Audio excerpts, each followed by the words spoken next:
protect hip hop culture with that statement. I don't know the girl, don't know who she is, never heard of her. I think on her part, she could have said, hey, you know what, this is out of my league, I shouldn't be on this platform. Or maybe Australia as a country should have said, hey, you know, girl, fall back on this one because you're not ready yet. If you haven't already figured it out, this is about the young lady, or lady, she's not young, goes by the name of Raygun. It's a lot to unpack here. We're going to get into it. Stay tuned.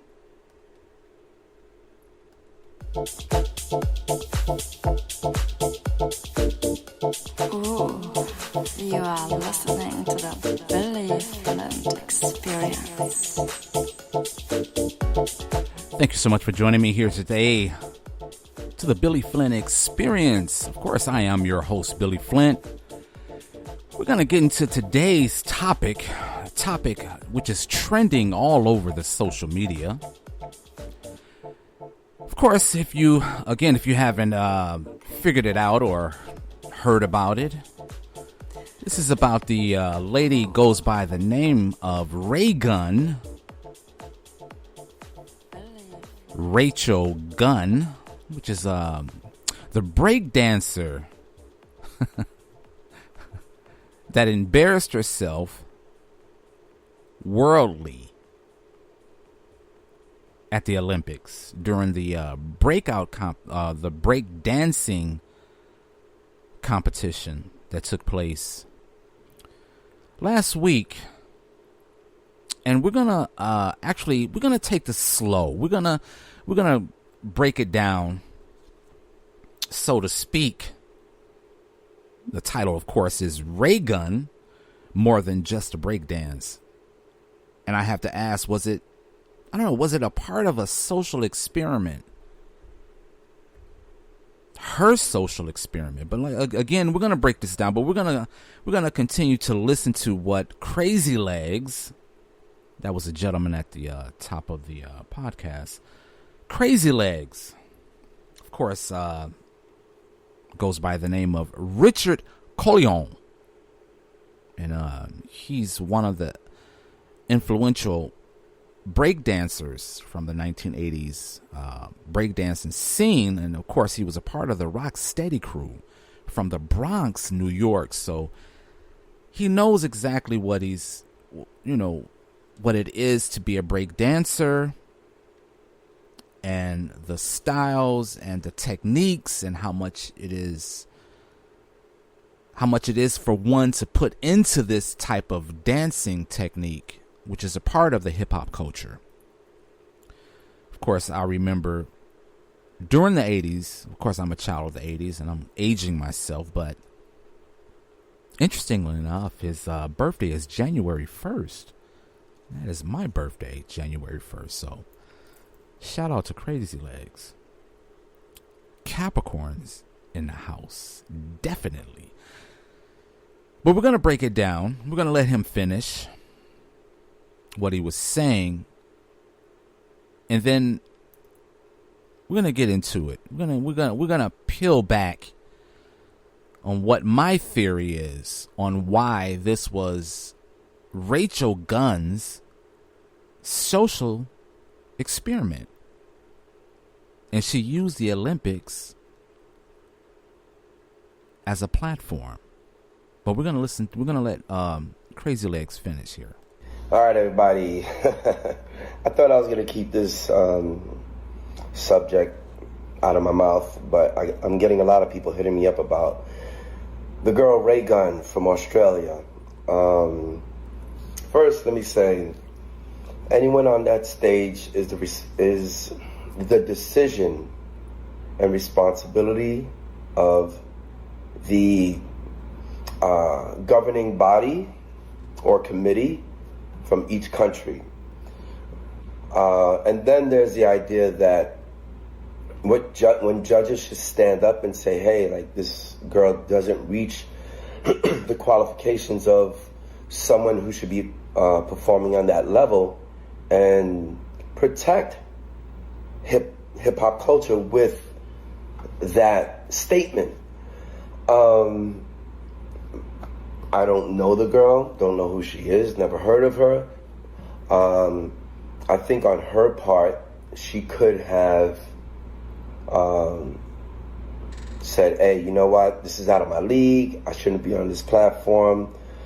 Or maybe Australia as a country should have said, hey, you know, girl, fall back on this one because you're not ready yet. And that's legit, and that's okay.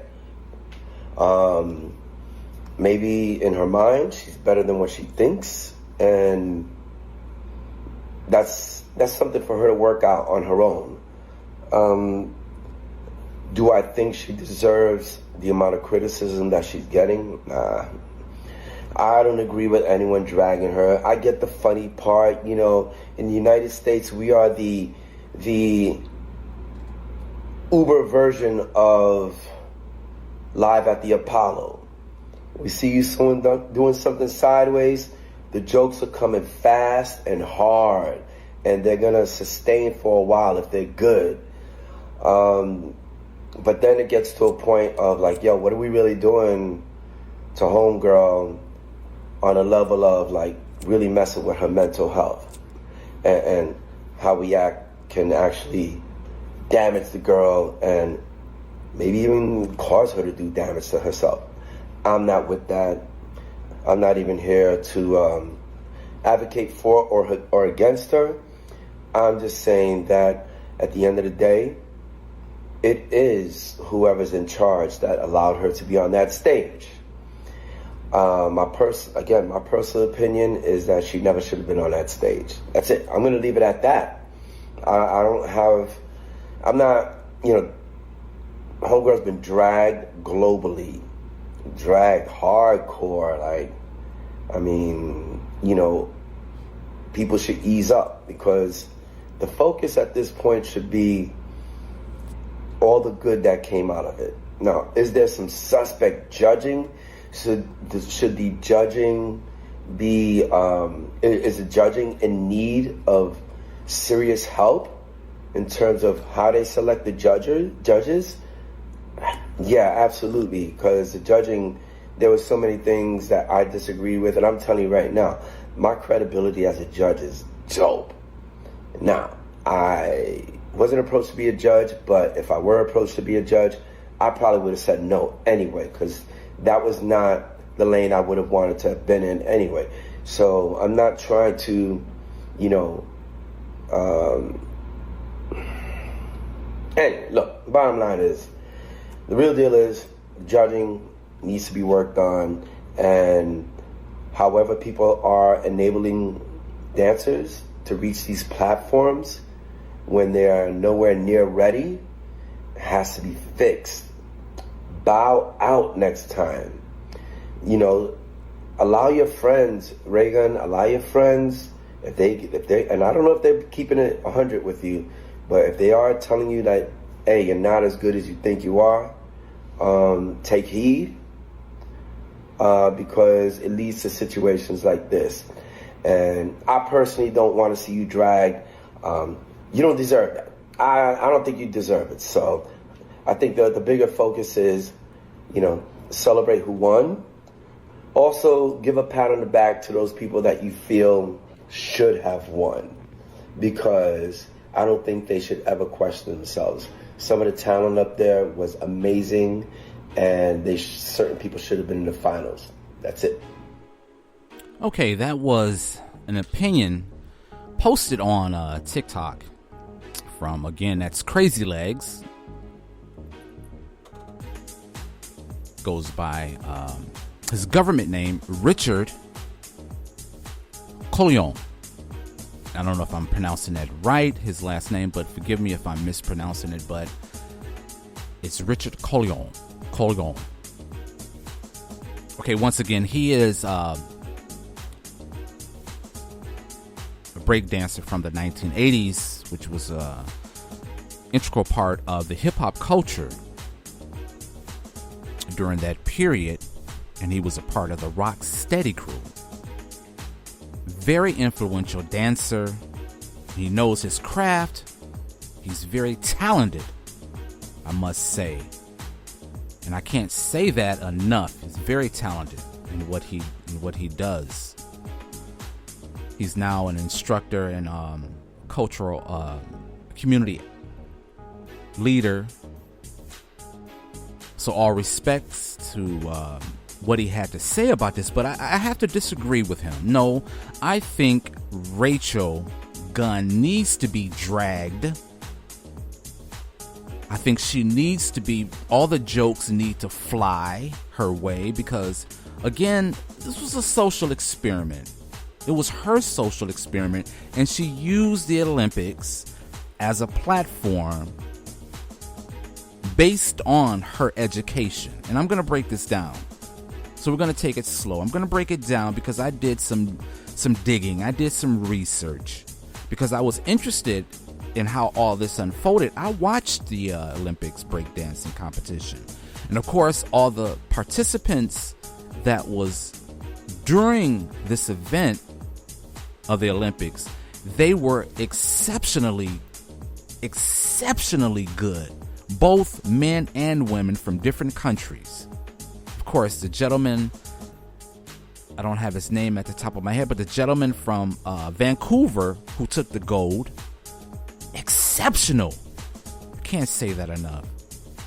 And I'm sure everyone that watched this event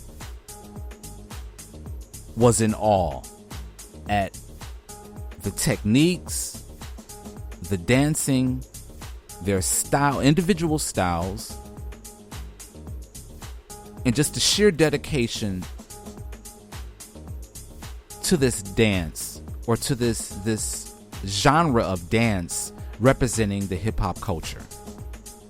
Okay, and it's great that it started in the early 1980s, I would say, and now we have it a part of a worldwide event. And I have to say that is all because of what started in the Bronx in New York.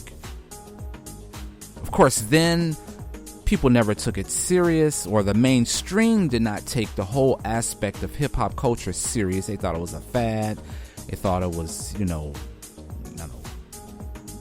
jungle, backwards culture. All the names was flying during that time when the onset of hip hop started. No one took it serious, or the mainstream didn't take it serious, but the black culture, we took it serious. It was ours. We started this, and it was ours. Only for other cultures to take part, and we blessed the world with it. And it's great that it went all over the world, from Canada to the UK, which I'm going to do a podcast about that. And this is going to be interesting when I do that podcast. But it went to the UK, Germany,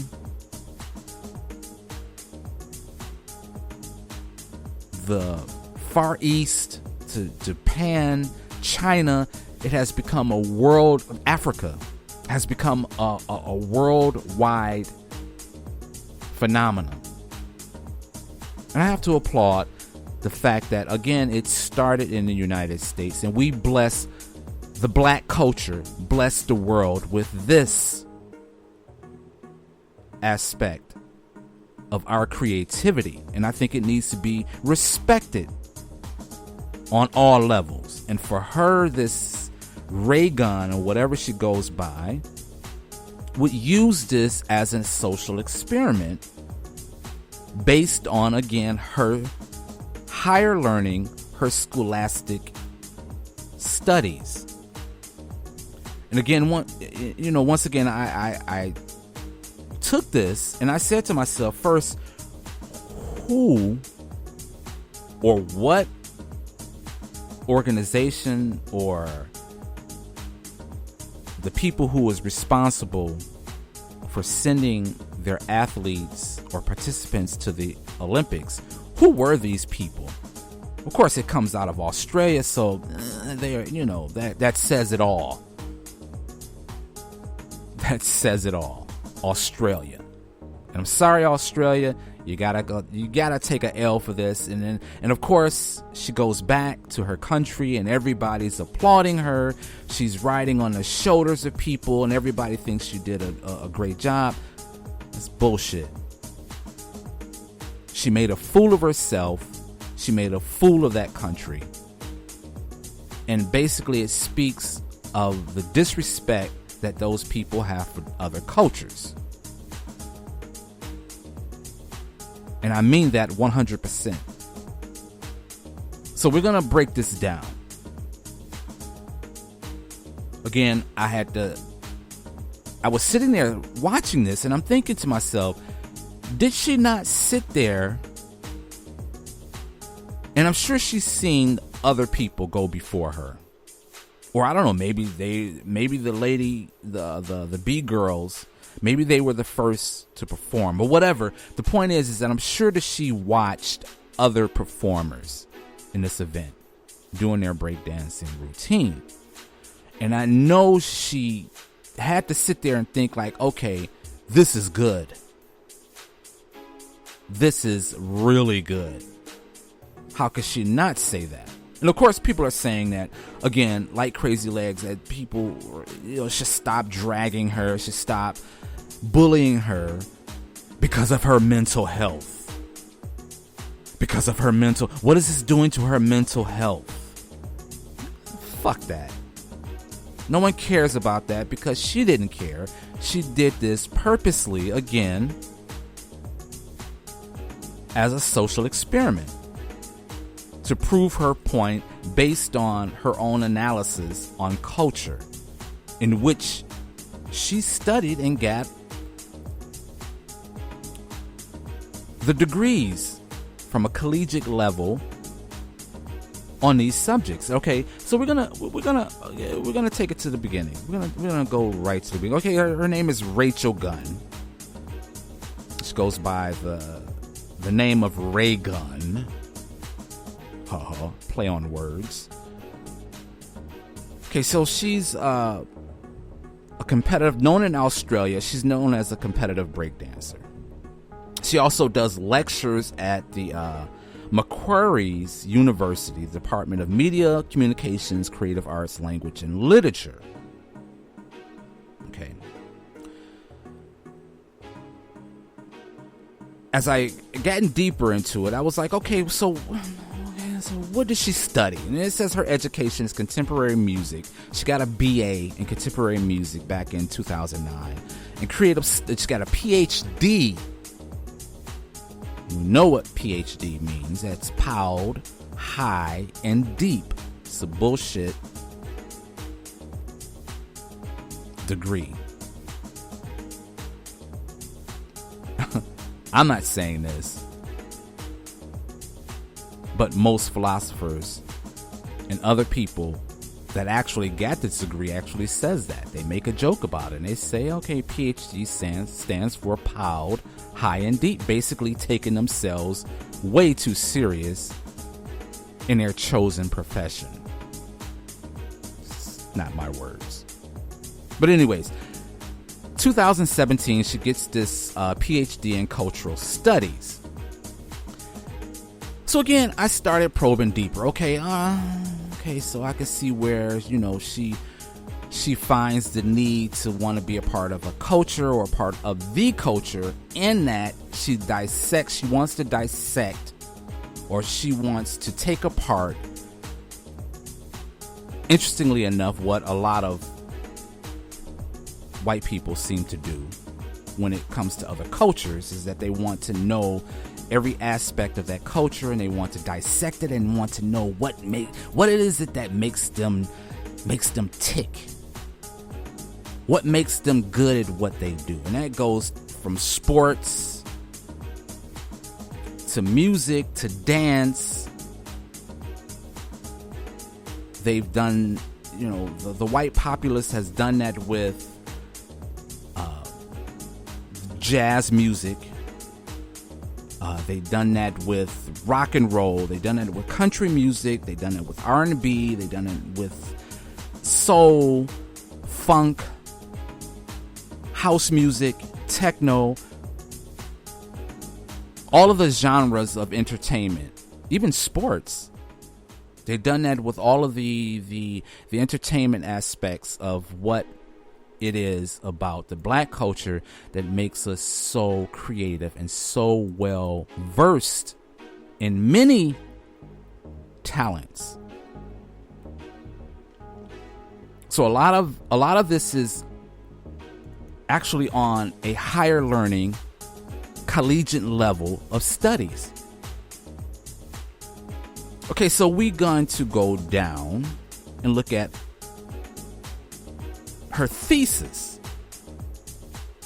And this is where I was saying that this was basically a social experiment. She's a feminist. Okay, that's basically what it is. She's a feminist, and she wanted to use this platform to prove her thesis, in which she studied in college.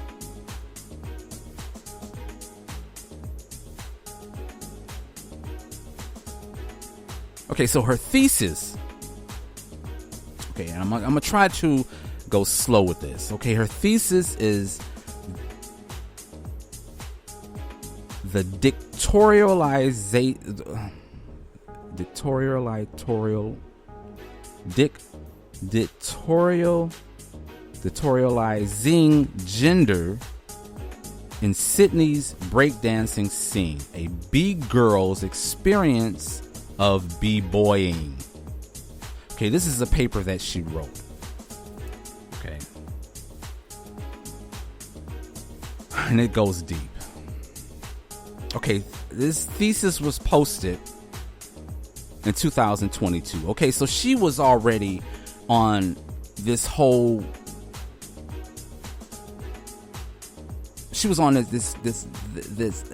this whole thing about wanting to prove her theory. Okay, now it says this thesis critically interrogates how masculinist practices of breakdancing offer a site for the transgression of gender norms. Drawing on my experience as a female within the male-dominated breakdancing scene in Sydney. First, as a spectator, then as an active crew member. This thesis questions why so few female participants engage in this creative space, and how breakdancing might be the space to displace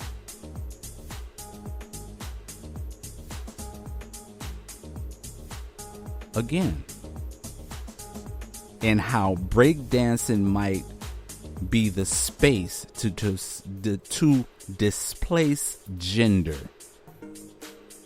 I use analytical audio ethnologic these words.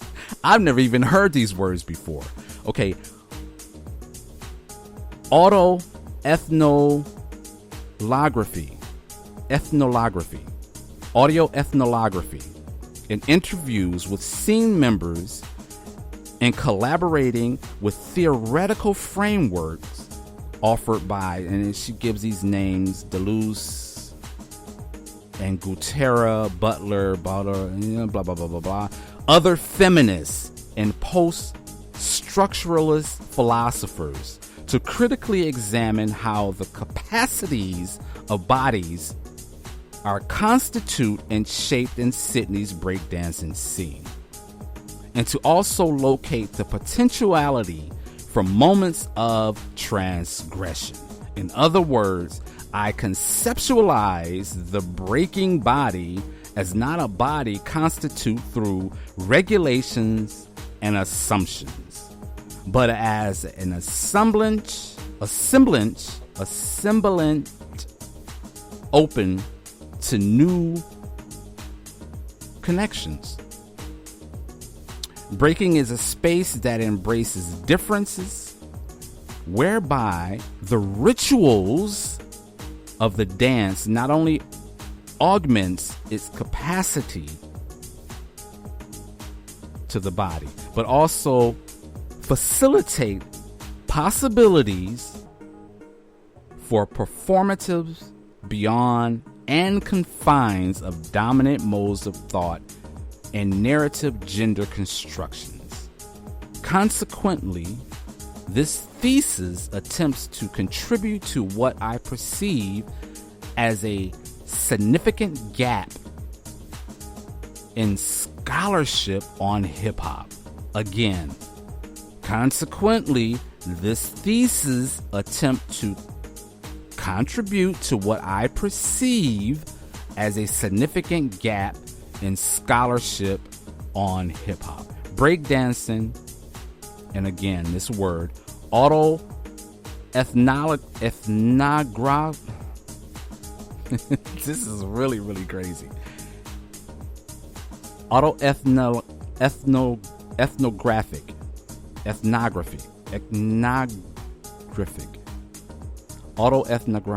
I forget it. I'm not gonna. You can look this up online. Okay, this word is ridiculous. I've never even heard this word, and it's definitely a tongue twister. Okay, exploration of Deleuze and Guattari's theory. Okay, this is her thesis, and it goes deeper. So basically, you can look this. Actually, you can look this up. You can research this online. It's online. It's in her bio of her studies. And again, I say she used this Olympic major platform to prove her thesis. That's why she went out there and she danced the way she danced. There was no, it had nothing to do with breakdance. It had nothing to do with a creative, or maybe it was her creative outlet, again, to prove her thesis as this cultural uniqueness of breakdancing and how it splits up the gender. Being it that it started as a male-dominant genre, which most things does. Men create a creative outlet, and of course women want to join in, and it's open to whomever wants to be a part of it. You can be a part of it. It has nothing to do with it being dominant or only for men, but from her eyes, from her standpoint, she seems that it does. That's why she went out there and made a fool of herself in front of the world, and now she wants sympathy. Now the people from Australia is saying, okay, well, her mental health, and that she shouldn't be bullied. No, she should be bullied because she made a fool of herself, and she disrespect something that is a part of another culture. And that would be, and I'll have to say this respectfully, that would be the same thing as if I went to an Asian country. I went to Japan, or I went to China, and I want to be a part of their discipline of martial arts. Say it's China. I go to China and I want to be a part of their discipline in martial arts, and I wanted to compete in an event. And I go there and I go into the ring, and I can completely obliterate and disrespect their culture and start doing some crazy moves and start screaming like Bruce Lee. As a matter of fact, I would act like Bruce Lee. That would be a total disrespect to their culture, a complete disrespect to the Chinese culture, something that was a part of their culture for thousands of years. And then I turn around and get upset because everyone is dragging me through the mud. Oh, well, you shouldn't drag me because this is something that I think should be seen based on whatever crazy degree I got in a higher learning. But I wanted to show the differences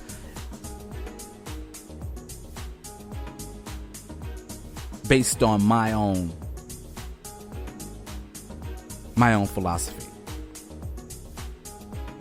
So again, this was something that she was planning for quite some time.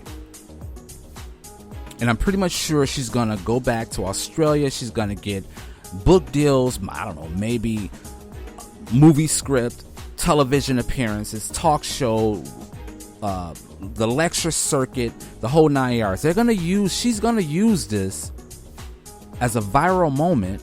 And she's going to use this whole thing about her mental health and how, she's struggled with this, and she doesn't want to be seen in public, and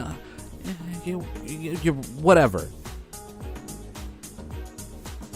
Rachael Gunn embarrassed herself, and she embarrassed her country on the world platform. And now they're going to want people to stop and want to sympathize. Let me slow down.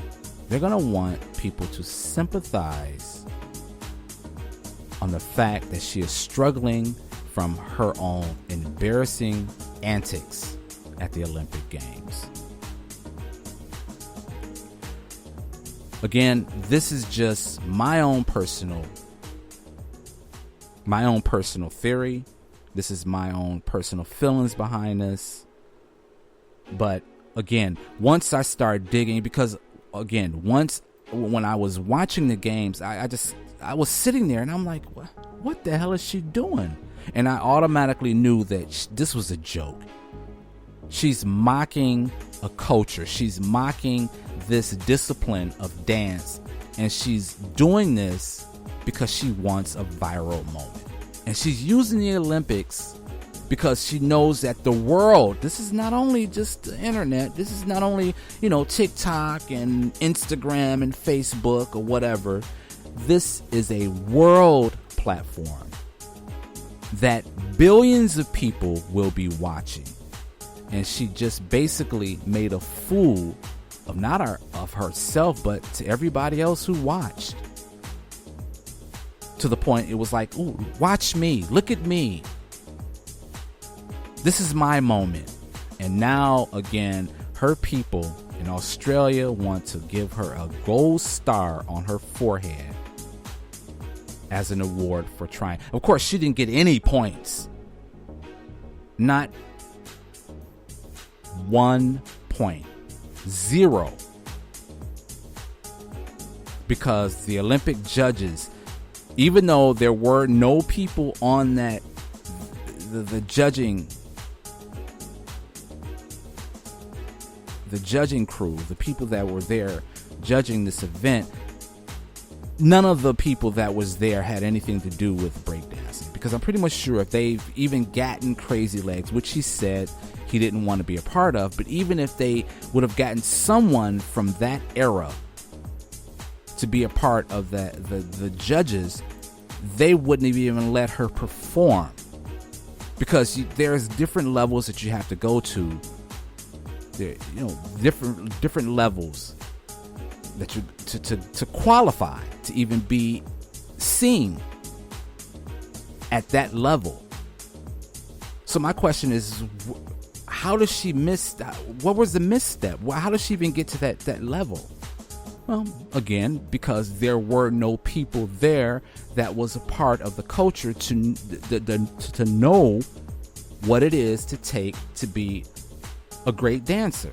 And again, those of us that watch the Olympics, we've seen the dancers, we've seen the performances, and those performances, I have to say again, was outstanding.